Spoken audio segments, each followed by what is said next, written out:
Recording live from Glory Hole Studios in Chicago and beyond.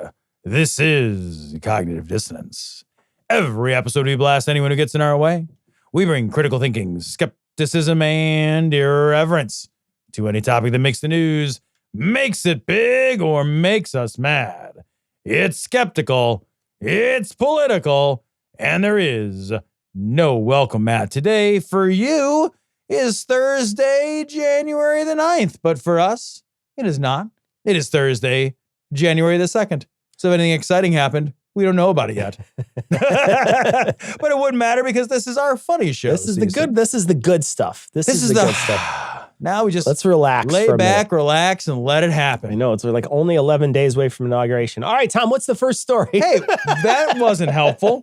I don't know why you did that right there. That's a rug pull. Jesus. I was in a good mood, but that's all right. I don't need to have feelings. It's just, you just hurt me. All right, so this one comes from QZ.com. Amazon doesn't even have space for everyone it ordered back to the office. The company had originally planned to bring all employees back to the office 5 days a week starting January the 2nd, 2025. But certain locations are not yet prepared to accommodate the full workforce, according to Business Insider, which cites internal notifications. Employees in cities like Atlanta, Houston, Nashville, and New York have received notifications they can continue with their hybrid work arrangements until their offices are ready. The delays could extend as far as May, though Amazon expects the majority of workspaces to be prepared by January. Cecil, when you guys all got sent home, they did a little takesies backsies for you, right? They did a little hybrid action? Yeah, so we got sent home, and then they decided that they were going to do, if you had a job that interacted with, in my department, if you had a job that interacted with students directly, then you had to be on campus 4 days a week. And if you didn't, you could work from home until you had to come into the office. But they allowed people who didn't work from, who basically had to, like, if that was your job, like you were the person who worked with students, you were like a coordinator who worked with students. Sorry, you can't do that from home. And there's there's some logic to that. It's like, the student is there, you're there, you have to see them. Right.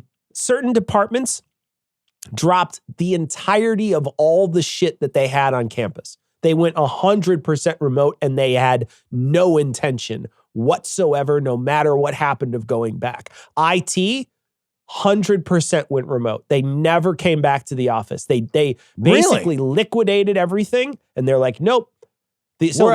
Any of the stuff that was on, and we're talking about like this is the server side stuff. So it's not, classroom tech where you get people come in and like fix your fucking monitor or whatever. I'm talking about like the people who make sure everything runs software wise for the university. They're the people who run the website and all that.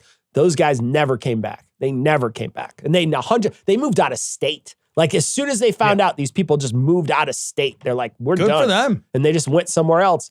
And then they kept that whole department offline. So some departments had complete freedom. Some had to come back. It was really, because it's so crazy when you work at a university, there's like little fiefdoms. So there's like all these tiny little fiefdoms that made their own decisions. I was going to ask how the decision-making process. So it's not top down. It's like very like... Yeah. I mean, they're like our fucking president didn't like it. He didn't like it at all. But like there was nothing he could do. His fucking hands were tied. What is he going to do? Oh, really? Do? Yeah, he didn't like it. So he can't... He didn't want anybody to work from home.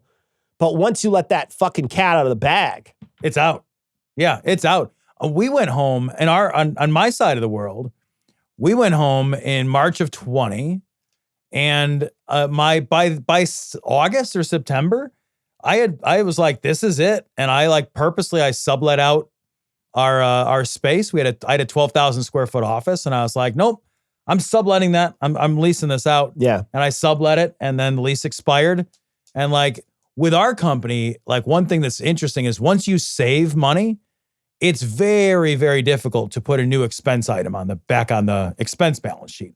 And a 12,000 square foot office for my staff is like $250,000. So all of a sudden, like I'm work from home forever. I have an office space like that I got assigned. I have like myself and a few other like senior managers or whatever. We have space, and my space is full of like old monitors and shit now because it's just storage. I've never been in it. I've not gone in it even one time. When I have meetings and stuff, I just use a conference room. And then I leave immediately after my meetings. I've not worked a fucking 8-hour day in my office since March of 20. If I have meetings, like I'll have meetings all day, sure, but I'll sit in the conference room. Like fucking work from home is way better. Work from home is a million times. Like there's some things I miss. Don't get me wrong. Like I do sometimes miss the camaraderie of coworkers. Like just like the bullshitting and the beer after work sometimes. Not even that so much. It's just like the like there is, I will say, like it is a little easier to be a little more like creative in your problem solving when you see these people every day, rather than like scheduling a meeting, you know? Like there's an informality to some of that problem solving that I think is actually like a little better. Like it's a little like, hey, we were just bitching about this. Oh yeah, you know what? I can actually fix that. Like that's something I wouldn't have known about otherwise. There's stuff like that organically happens. And that stuff has a lot of value. But you stack that up against, I don't ever have to drive to work, and that thing can go fuck itself forever. Yeah. Because I don't ever have to drive to work. And that is a million times better. There's this weird like nanny state shit that happens with these companies. They just feel like they need to watch you the whole time work. Yeah. Like some sort of voyeuristic fucking fetish to watch you fucking sit at a desk for 8 hours. Like, man, I never was more productive than when I was working from home. When I was at the office, I was constantly distracted. I was constantly being pulled in one direction or another. There wasn't ever any time for me to think about things. It was always busy. You're always, and then, you know, you add to that fact that we had 2 different office locations and I had to travel between those office locations. You had to bounce around. 30-minute ride on the L to go to an uptown office that I had to go to a meeting to because that's how it was done. That shit was infuriating. Waste. It's so much easier to just get on a Zoom call and talk to somebody. But that shit they didn't really even want to use Zoom. Back in the day when it was 30 minutes away, they're like, no, we don't really like that. We're not. It was kind of frowned upon. And it's like now there's a different culture. I think it's opened things up. But as you see from this Amazon thing, there's a bunch of people who are just like, no, we're going to put you all people back in the office. I don't know what they're going to do. Maybe they'll put some desks in the back of some of these trucks that are driving around to get all the people back in office. Well, all they're going to do is increase their expenses. Like as I'm reading this, I'm just like, okay, Amazon, just have more expenses for no reason. You're not going to get more out of it. You're not going to get anything, any big push out of it. And like, there's going to be plenty of attrition. I mean, like, I don't know about everybody's business, but like I probably have 20% of my staff now is not local. Like because they're all work from home. They were hired all over the country. Because it also lets me recruit. Yeah, if I have a work from home job, I get to recruit the whole country. That's like, as somebody wants to hire people, like before I had to recruit within like driving distance and find the best talent I could find within driving distance to my location. Now I can hire somebody in fucking Squam, Washington or whatever the fuck I want when they're not in their Sasquatch hunt. They can fucking log in. You got Sasquatch out there closing loads. This story comes from GB News. Bus driver sacked after being caught singing and playing the piano in wine bar while Sing off us sick a from song. work. You're the piano man. While off sick from work, wins his job back. An Italian bus driver was sacked for performing in a wine bar whilst. God, I hate that word, Cecil. Whilst. That's not. Whilst and whomst can go fuck themselves. Those if the whilst people and whomst people are not people. They are not people. They should not be spoken to or dealt with. I hate this. All right. I'm just going to change it. I'm going to reread it as people are. An Italian bus driver who was sacked for performing in a wine bar while on sick leave for anxiety has won his job back after judges ruled his musical activities helped his recovery. The Rome-based driver, who remains unnamed, was dismissed in 2019 by a regional bus company, Cutral, after being discovered singing and playing piano during time off work for panic attacks. Italy's Supreme Court has now backed a lower court's decision that performing music while signed off with stress was permissible, as it could have aided the driver's recuperation. Music cures your soul. That's the message of this story, is that if you are feeling down, go get a job at a piano bar and sing to people from a microphone that smells like a beer or whatever. Yeah, no kidding, dude. Yeah. I read this story and I was like, yeah, fucking good for this guy. Yeah. Good for this guy. You know what I mean? Like, he's off work. He's having panic attacks. He's having a hard time. That doesn't mean that every hour of his life has to be a hell in order for him to like maintain his job. We have this like weird thing where we're like, well, because I gave you something, every waking hour of your life has to be spent in misery. Sure. Like if you ever smile, even once during a tragic time or a sick time or a difficult time, if you laughed at a funeral, you don't care. You're the worst. Yeah. Like this guy's at a bar, he's singing and laughing. Like that doesn't mean he doesn't have like mental health problems just because sometimes he was happy once. Yeah. What the fuck? Well, I think, this rings true sort of when we talk about people on welfare, because this is like disability checks he's getting, right? So he's getting a disability check.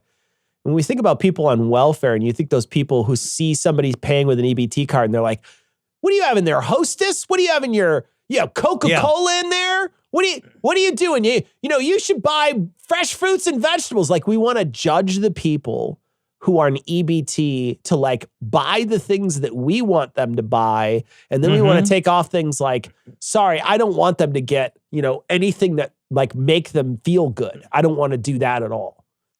This feels very much the same thing. Like, and I like this guy. What is like the judge is like, no, like people can sing. That makes people happy. Yeah, that's all fine. Good. Here, have your job back. Here in America, you could keep your job if you were on FMLA, but you wouldn't get paid.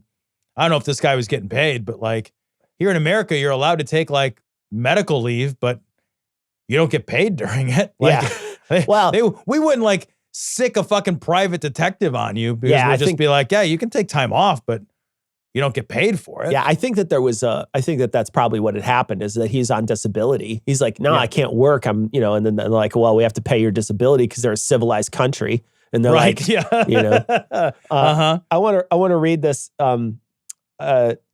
There was a couple of other cases that they mentioned here that are just too good not to mention. In the country's Northwest, a police officer named Alberto Merglia famously won his job back after being filmed clocking into work in just an underwear before returning home to dress. What? I love this dude's like, fuck, I'm going to be late. And then he drives as fast as he can. And then he clocks in. He's like, I'll be back when I change. And then he drives home and fucking gets dressed. So that's amazing. This other one, What is the series of decisions that have gone and happened in your life? You know that guy is, your boss is micromanaging your time card when you show up in your fucking skivvies to punch in? I hope his boss, he's a police officer, I hope his boss like banged his desk and is like, Mergliotti, you're a loose cannon. I want your badge and gun. I hope he was wearing his underwear, but his gun belt too. He's got his shoulder holster. I want to read this one too. Less fortunate was a teacher. They say the name here, and then they say, who was rightfully sacked after avoiding work for 20 years of her 24-year career. Dude, let me just say, they make a lot of saints in Italy. This is a saint. This is a patron saint of work. That's who this is. You need to pray to this person. This is the only time I will allow an intercessory. This is it. This is the patron saint of labor. I would buy his relic. Like I would buy whatever fucking lazy relic. Luck trinket they own, I would have it. I love the idea like that Benny guy from fucking The Mummy who's going through every single one of their holy trinkets. I would do that for this person. I love that after 20 years of not working, he gets fired and he fights it. Like if I got fired after 20, this is like, I think this all the time when people like steal millions of dollars and then they get caught because they're still like around. And I'm like, no, you leave. Like if you steal and leave. You flee. You guys, you keep missing the leave part. Like that's why you got caught, because you were still right there, stupid. Like I feel like if I got away with like not working for 20 years and they're like, all right, Tom, all right, we got you. I'd be like, yeah, you got me. And I would laugh. You're not like, I'm taking you to court. Yeah, I would be like, well, I'll see you in court. I want to not work for another 20 years. Like, this story comes from New York Post. Passenger blasted for bringing emotional support Great Dane on an airplane. This shit is getting out of hand. That fucking dog is big. This dog is That's so a big dog. That's a big dog. He's fucking enormous. That's like a Great Dane. It's like seriously like a small horse. Like it's a small horse. And not even that small. No, this is a 140 to 170 pound animal. This is a huge fucking dog. I get that you love your dog. I'm right there with you. That's great. But like, you can't bring a 145 pound dog onto the airplane as your emotional support buddy or whatever. How do you not buy him a seat? They would have to. You would have to buy him a seat. You would have to buy him at least one. You have to. At least. You probably need a whole row. Are you kidding me? This is an enormous animal. I also feel like, and I love dogs. Like, I love dogs. I love cats. But like, I am allergic to cats. And there's plenty of people that are allergic to stuff. And like, you have no idea if you're going to get the seat next to the Great Dane. God, you got to scratch your face the whole time. Right. Or like you didn't pack fucking Zyrtec or whatever because you didn't think that you were going to buy somebody's emotional support horse or Shetland pony or fucking camel or whatever crazy. Like they talk in this thing about somebody trying to have like an emotional support peacock. Like, come the fuck on. Look, I don't buy it. Yeah. I am not a fool. You just want to bring your pet on the plane and you get less rules and you get more like freedom from your pet, and flying with a pet sucks. So like you get them named as an emotional support animal and then you can pretty much do whatever you want with them. And I'm like, I'm sympathetic, but also no, I'm not. Like there's people who have legitimate fears of animals that are like rooted in traumatic experiences. Sure. Especially an animal this size. Like, yeah, man. Like I love Great Danes. They're fucking awesome animals. They're fucking awesome animals. My brother had a couple and they're sweet and they're big and they're floppy. But man, you can get traumatized too. Like there can be a mean one. It could bite you and you could fucking scare you. And maybe this is the sweetest one in the world, but do you want to be that person who's scared the whole time? Like it's like, right. Like there's a level of like, at what point is it past your nose, right? It's like, man. You know what I mean? At what point do we, and I think you should be able to take, I have anxiety on flights. I understand that people want to have something there to comfort. So it makes sense. And I understand it, but like at a certain point, there's an animal size limit. I wonder if like you could have like an emotional support mudang where it's like a little hippo. It's like a little chubby hippo that just sits on your lap the whole time. And you'd have to keep it wet and like slick, but it would still be like a chubby little hippo you could no hug notes. all the time. No notes on the mudang. Like that's it'd be awesome if he came in a carrier. He's got his own, but it's got to be like a hippo shaped carrier that he gets. Yes. Like, yeah, like if it should be able to like fit in a carrier a person can carry with one hand. I think that should be like a good rule, right? Like if it's like, and not like fucking like Eddie Hall can carry it in one hand, right? Like I'm not saying like the world's strongest man can carry, no, like a regular person can carry it, like a 20-pound or less animal, right? Like something like of size that is a reasonable thing. Yeah. And it should be like a regular domestic animal. Like you can't have like, I'm unsympathetic to your emotional support iguana. Like I'm just not there. I'm not there. I've had an iguana. That thing didn't care if I lived or died. It provided me no emotional support or satisfaction. It doesn't for you either. You're lying. That thing has a brain the size of a fucking pea. It doesn't know you. It doesn't care. I want to see the person like actually get on this thing and like ride it down the thing in order to get to there, like ride it down the aisle. Or at least maybe just like it's carrying its bag like a pack animal. You know what I mean? Like there you go. Just got to put it on it somehow. You wouldn't have to bring your luggage. You just like strap it to your fucking strap it to your pack animal and you take it with you. Jesus Christ. It's my emotional support oxen. What would be like the most fucking delightfully absurd? Like, this is my emotional support sea urchin. You just get like a fucking sloshing fucking water thing full of fucking salt water splarching everywhere. It's my emotional support blue ring octopus. is my emotional support mantis shrimp. Yeah, It might exactly. crack the cage, you know, like. Shrimp. Every time I pet it, it cuts my finger off. Yeah. This poor lady from this next story. This is great. This is from CBS News. New York woman blames Star Trek license plates for tens of thousands of dollars in accidental tickets. So this is like an old Long Island retiree. And she loved Star Trek. So she had Star Trek license plates. So her old license plates were the same, like the call sign or call numbers of the Starship Enterprise, NCC-1701. And like, I guess you can go, and that was her legitimate license plates, like pretty cool vanity plates. Yeah, it's pretty dope. And then she got like older and she turned in her plates and she retired and she doesn't even drive. She doesn't even own a car anymore. She doesn't even drive or own a car. But people have put like novelty license plates on their cars with NCC 117 or whatever. And then they're driving around with novelty license plates, getting fucking all these like red light cam tickets and everything. Sucks so bad. Also, like, shouldn't that be illegal? Like, what are you, like a sovereign citizen? Don't you need to see your plate at all times? You shouldn't have a novelty plate on your car.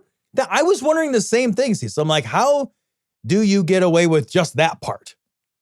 Yeah. But then I guess you get away with it because like nobody scanned your plate, I guess. I guess you just get away with it. But like the other thing too that is crazy is like, this is from like tollways and like speed cameras and things like that they're catching her. Wouldn't you look at the thing and wouldn't there be some sort of check in the computer system to be like, yeah, she didn't own that car. That plate wasn't attached to that car. Instead, they're just like, well, that's the plate. Give her the ticket. There's like no check and balance to be like, oh, that was a fucking white Subaru. She drove a fucking Tahoe or whatever. Yeah, or a no car at all. Yeah. Like she doesn't even own a car. I know, like there should be a plate in there, be like, that plate doesn't exist anymore. But even still, even if that's the case, they didn't even bother to cross-check it with the make of car. No, and they didn't even, these are like license plates. Like she's in fucking Long Island. She's getting tickets from like all over the country. All over the country. She's getting these fucking tickets like hammered away. Like, I don't even know what you would do. This poor lady's got to get an attorney and everything. She actually talked to the local politicians because of her. She didn't get any ground. She got a story in the news and that pushed the politicians to be like, we'll fix this for you. This is ridiculous. We'll fix this for you.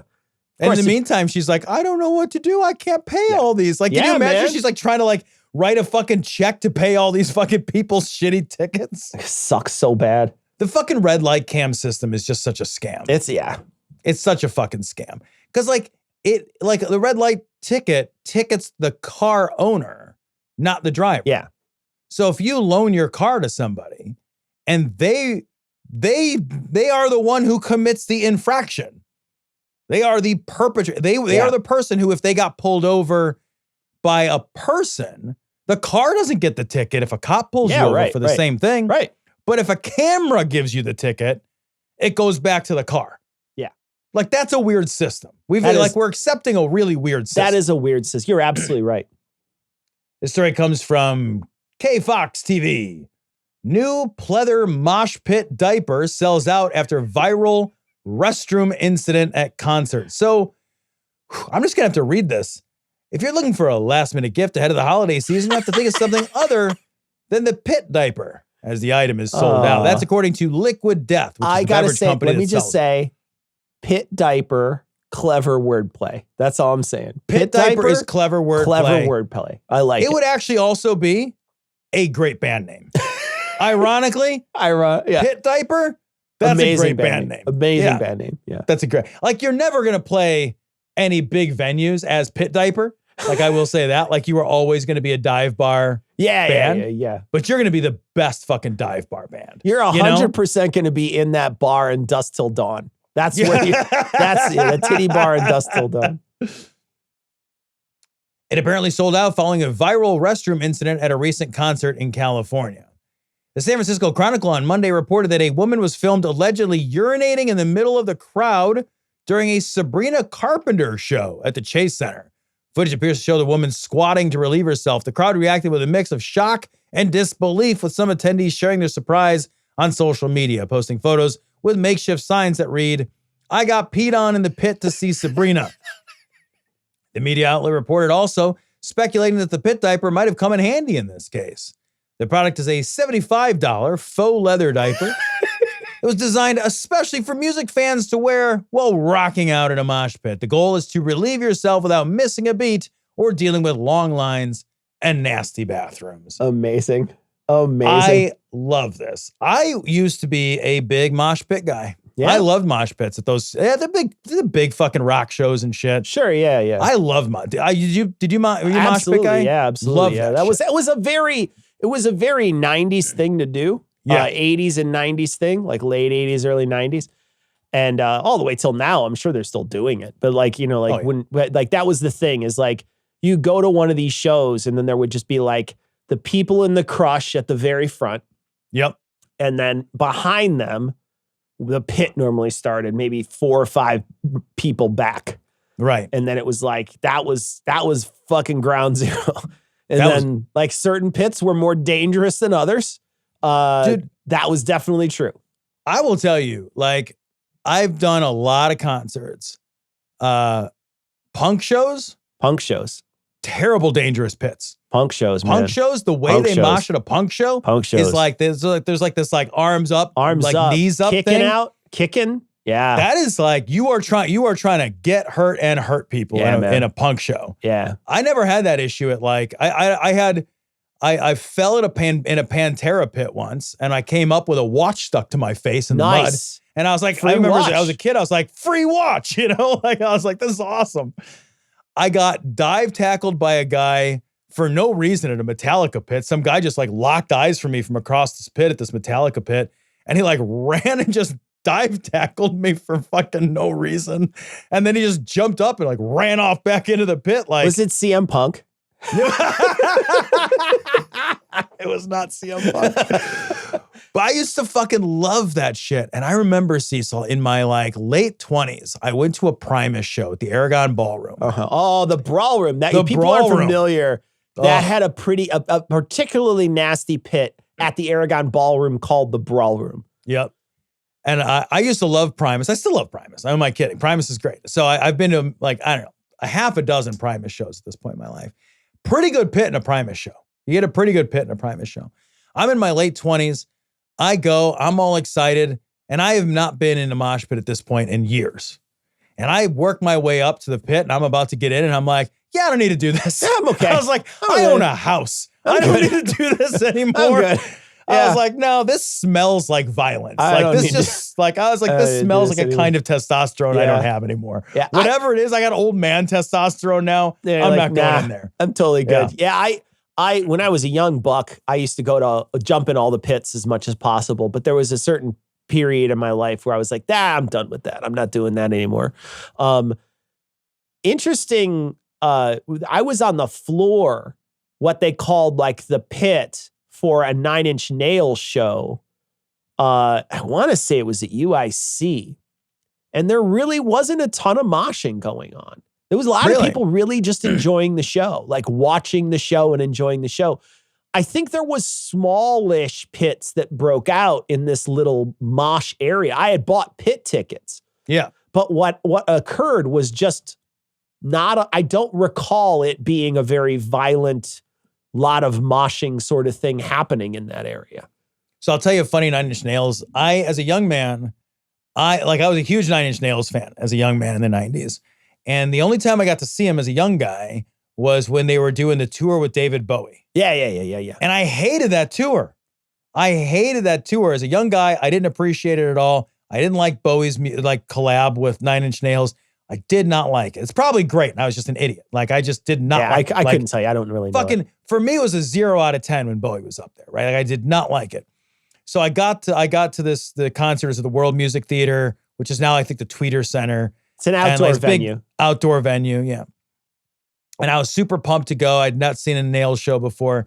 I got there, like there's pits, and like every time I got in the pit, security is grabbing people and throwing them out of it. And throwing them out. They were breaking the pit up. Really? So like you'd get in the pit and they grab you by your shirt and just throw you out of the pit. And at the World, like there's a pretty good slope. So you just get thrown and you kind of like lose your balance. It was real easy for them to break the pit up. So there was no pit at the Nail show. Then Bowie comes out, which everybody's excited about but me, and fucking ruins the concert as far as I was concerned. So I was super bummed. I was like, fuck this. In my brain, I'm like, I never saw Nine Inch Nails. Like, I just discounted the whole thing. Like, my favorite band, I never saw them. Then like maybe 7 years ago, not that long ago, I saw Nine Inch Nails at the United Center or UIC Pavilion or somewhere like that. And it was all fucking old bastards like me, dude. And there was no pit. And it was all fucking guys with like a 401k. Yeah. And like everybody knew every word. And it was just, we were all standing in our seats and we all have like nice watches now. Yeah, you know? Yeah, I saw like, Nails. Oh, we suck. I saw Nails a couple times, and there was a violent pit at Rosemont. So there was a violent pit when I went to see him at Rosemont. But when I was at like UIC, it was a smaller venue, and there just wasn't anything there that was like big or That's my favorite venues, UIC Pavilion. Yeah. I love it's just big enough. Yeah, it's the not a big sound there venue, is but great. the sound is great. Yeah, yeah. Ugh, the toughest pit I was ever in, before we move on, the one that hurt the most, Dead Milkman. Oh, I don't doubt it, dude. Dead Milkman, man. And it was like, like I got fucking kicked in the shin by this little girl. Her like a motherfucker. Man, she had Doc Martens on. She looked like a mech in those Doc Martens. She seriously had Doc Martens on that were bigger than her lower body. And she was swinging them like a hammer. It was like Lucinda with two varmint hammers on her feet. And she kicked me super hard in the shin. I was like, motherfucker. God damn it. So angry. But yeah, it's the way they do it that it's just it's so I had the same experience at a Rancid. I wasn't really a big punk guy, but I liked Rancid. I went to a Rancid show and I was like, oh, pit. And I worked my way up to the pit. I go to the pit and I'm trying to like mosh like it's a metal show. And that doesn't work. Because there's a way to do it. Like, it's like a dance. Dude. It is a kind of like primal dance thing. So I'm like trying to do the thing where you're like kind of running in a circle. Yeah, and sort of shoving and you know, you kind of got your elbows out and stuff. Yeah. And these guys are like, they've got this fucking arms and legs thing going on. And you're just like getting like punched in the back of the fucking head, kicked and shit. And I'm like, what the shit is this? A hard pass. And there was like not the sort of circular motion. There was more of a chaos to it. Yeah, it's super chaotic. It's like, And I was like, I don't like this. Yeah. Like, I'm fucking Ruby Soho out of here. That's why. I went to the crush. Like, as soon as I got kicked, I was like, I'm done. And I like walk up to the front. I'm out of here. And then the guy's like partying and I'm like looking at him, like pointing at him. And I was in the very front row. They were actually, good for you. Here's the thing though. Super easy to push out of the way. The people who were watching Dead Milkman, they did not stand a chance. I was able to move myself to the front of that crowd like I was fucking Moses and they were the Red Sea. There was nothing in my way. There wasn't a single person I couldn't move as far as I wanted to. Oh, I have no doubt of that at all. I just basically walked. I just went vrump and I walked right up to the front. And they're all kind of crushed. I just kind of pushed them aside and just stood in front of them. Well, it's because they all weigh 17 pounds. Yeah, they're all like little. They got like that little piece of hair up here. Yeah. They're covered in chains and things. Like they're covered in like chains and like spikes and shit. You brought your spikes to the fucking pit. What's wrong with you? It's fucking punk stegosauruses, man. Fucking metal guys are all like kind of heavy. Yeah, you know, like fucking just like that's it's how, like it's kind of metal guys are all like Ram Man. You know? Yeah. This is so fucking stupid. What a stupid thing to do. This is from The Guardian. This is fucking unhinged. I kept waiting for the story not to be true somehow.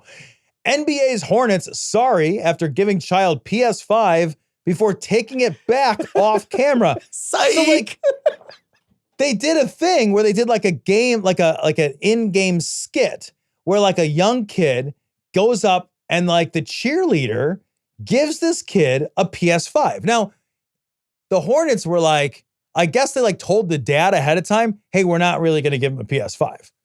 But then they give him a PS5 in front of like a fucking cheerleader, in front of like everybody at the game. Give him a PS5 and then like off stage, they're like, give me back the PS5 and they give him a fucking jersey. Yeah.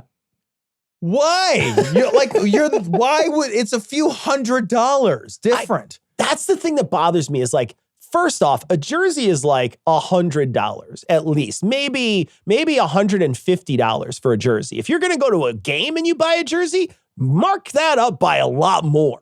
Right? Because I don't know if you've bought concert t-shirts at a fucking concert. They're $1 million They're like now. fucking, like you got to mortgage your house to get a concert t-shirt at a fucking concert. Same thing is true if you want to buy any sports memorabilia stuff at the game. You walk up and they're like, yeah, man, it's like fucking $45 for a hat. Like it's $45. That's what you pay.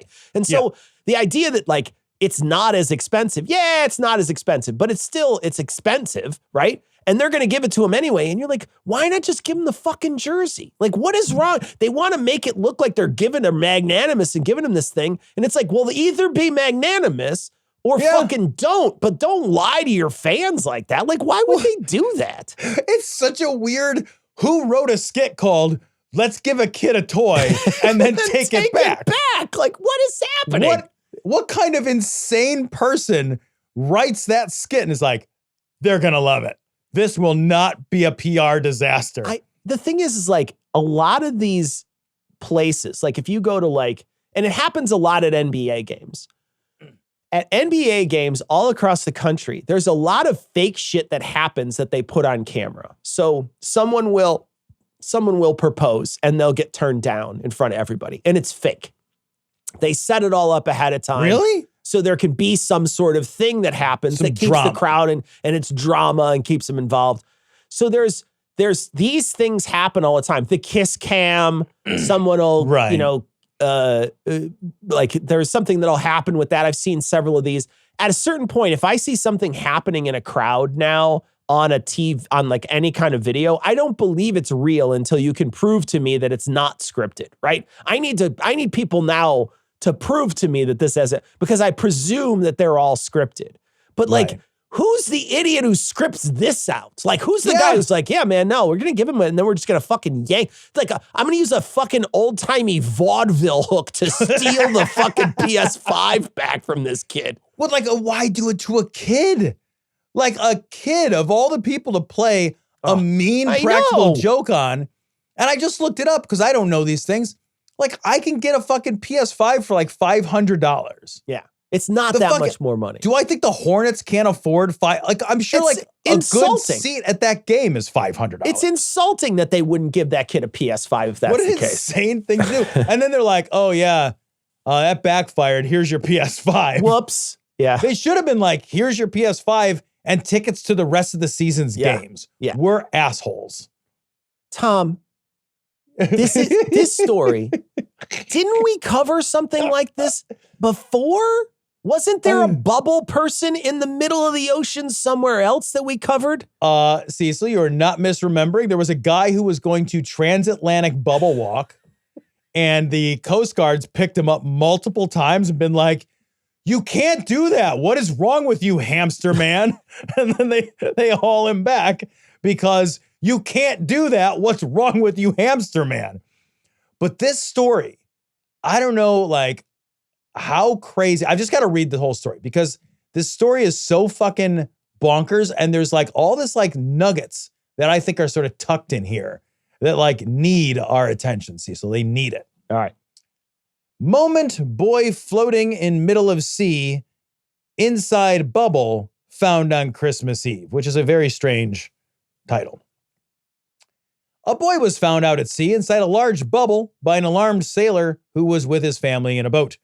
Rafael Graco de Prado, 32, was on a boat trip with his children when he saw the bizarre object floating in the water. As reported by the Mirror, the discovery was made off Lizardo Beach in Ubatuba, Sao Paulo, Brazil. I mispronounced that. On December the 24th, and footage shows the transparent bubble in the sea with the young boy aged around 8 inside.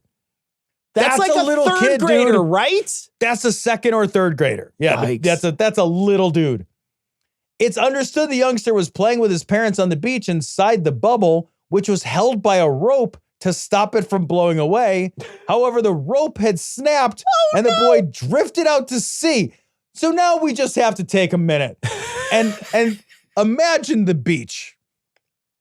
And on the beach, sure, evidently, yeah, there are tethered bubbles full of babies and stuff. And you just are like, I want to enjoy the beach, but I don't want to watch my kid. What should I do? Stick them in a tethered bubble on the beach. Bubble confinement. I figured it out. You know, we were worried about us jumping into universes or whatever, but I figured it out. Yeah. With these bubble children, this is the Matrix. We're in the Matrix. And they tethered up these bubble kids, and they're just there to create power for the robots. I think that's what it is. They've got all these fucking cords and shit sticking out of them. The bubbles are full of fucking amniotic fluid or whatever fucking juice that shit is. What fucking... They're breathing it like that guy in fucking Abyss or whatever. Yeah. What fucking crazy beach where you rent like a cabana and like a baby bubble? Would you ever put your kid in a fucking bubble? I would never be like, hey, you want to go to the beach? You won't enjoy it. You'll be in a bubble, not interacting with the beach at all. I would rather just like parent instead, or just not go to the beach. Yeah. Like if I was that worried, I'd be like, oh yeah, it's too stressful. I'm not going to the beach. I can forgive somebody wanting to get a little shut-eye, putting their baby out, setting the baby out for a little while. What I can't forgive is that the thing broke and then it drifted and they did nothing in the meantime. Dude, that's what I can't forgive. Thank you. There's no part, I'll read the rest of the story, but guys, there's no part of the story where like officials were looking for this kid who had blown out to sea. How strong are the winds that like, you've got a bubble with a third grader in it. And evidently the wind is so strong that it grabs the bubble, breaks the rope, and shoves the kid into the ocean. Skips him like a stone out into the middle of the ocean. Hey, let's have a family vacation at Typhoon Park. We'll put our kid in a plastic bubble. Like a fucking Christmas ornament. The fucking pictures of this too are so fucking sad because this poor kid, he's just like sitting in the bubble like, fuck. So I'll keep reading because it's fucking nuts. Raphael explained that his main concern was whether or not there was enough oxygen inside the ball. He said, I was worried about whether he was able to breathe or not because those balls can be dangerous. There's a certain amount of time that you can breathe inside it. I calmed him down. And that was when my daughter started filming.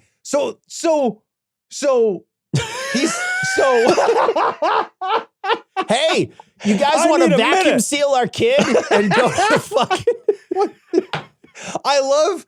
Well, Cecil, I got to tell you, like the God's honest truth here, that's not one of the concerns I would have had. Yeah. I'd have been like, oh my God, you could have lived on the ocean forever. It wouldn't even occur to me that you'd run out of fucking oxygen in your weird hermetically sealed fucking ocean beach bubble thing. His parents essentially sous vide'd him. I would be like, hey, my biggest concern is you're in the ocean. Yeah, you're in the middle of the ocean right now. The ocean does not care about you. It'd be better if they just like drove by really fast on the boat and like lassoed him and then kept going. Well, they almost do. Yeah, I know. This is like the way they rescue him. He was very scared, alone in the middle of the sea. And I asked him if he was breathing well, and he gave me a thumbs up. People rent them and leave them here on the shore, holding them by a rope. However, the rope came loose and a strong wind came, which blew the bubble away. In fact, it had already hit the rocks and was punctured and leaking. Yikes. Raphael, who runs a tourism boating business, said at first he spoke to the boy to keep him calm, and then he called over another boat, and they used a rope to bring the plastic bubble back to shore. We put a rope through the bubble and dragged it as fast as we could because we couldn't go too fast or we would hurt the boy. Why did you not get the kid out of the bubble? You guys, they fucking tow the bubble with the baby in it, or the kid in it, back to the fucking shore. And they're not doing video of this. I just want to say, you can look at the wake even if you don't play the video. This is like water skiing behind him. He is skipping across the water. Jesus Christ. Just get him in your boat. Do you like your kids shaken or stirred? What an insane rescue. You rescued the bubble You rescued the bubble boy. We're just like, I don't want anything to do with that kid. I'm not touching him. I'm just fucking gonna tie a rope to that fucking bubble. A rope already broke once. You know, I feel like there's other rescue opportunities for bubbles. Could you imagine if you're on the side of a mountain and somebody just put you in a bubble and then rolled you down to like a beach ball? Dude, have you seen, Cecil, there is a viral video. You know what a Zorb is? No. A Zorb is like, you can like go places and get in. So imagine like a giant big hamster ball. Inflatable hamster ball. Okay, They're huge. You can yeah. get in them. Sometimes they'll put water in them. You slide around like while it rolls, right?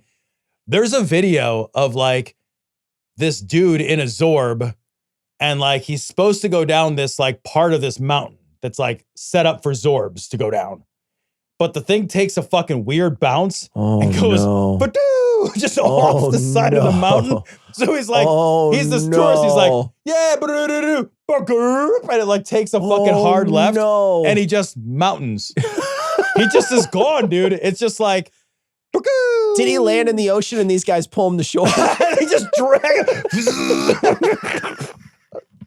They hook it up to one of those cigarette boats and do about 120.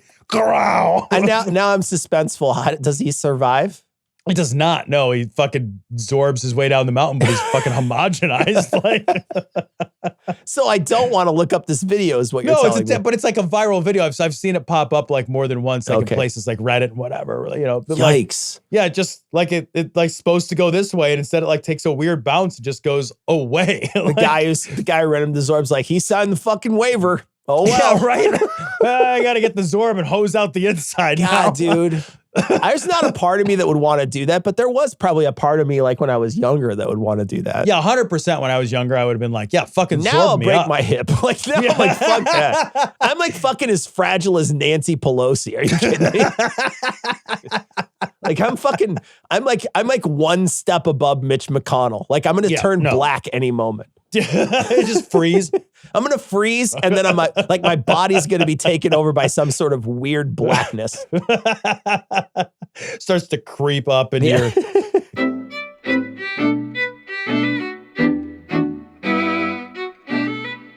All right. That's going to be it for this episode. We'll be back on Monday with another episode.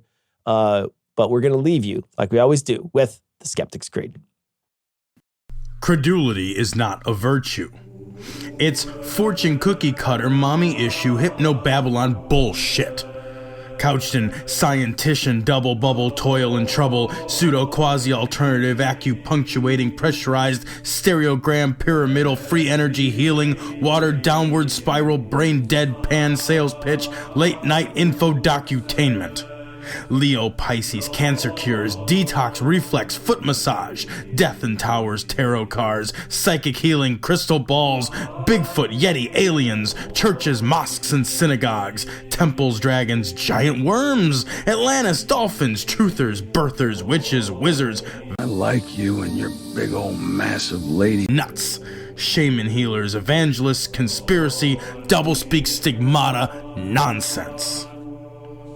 Expose your sides. Thrust your hands, bloody, evidential, conclusive. Doubt even this.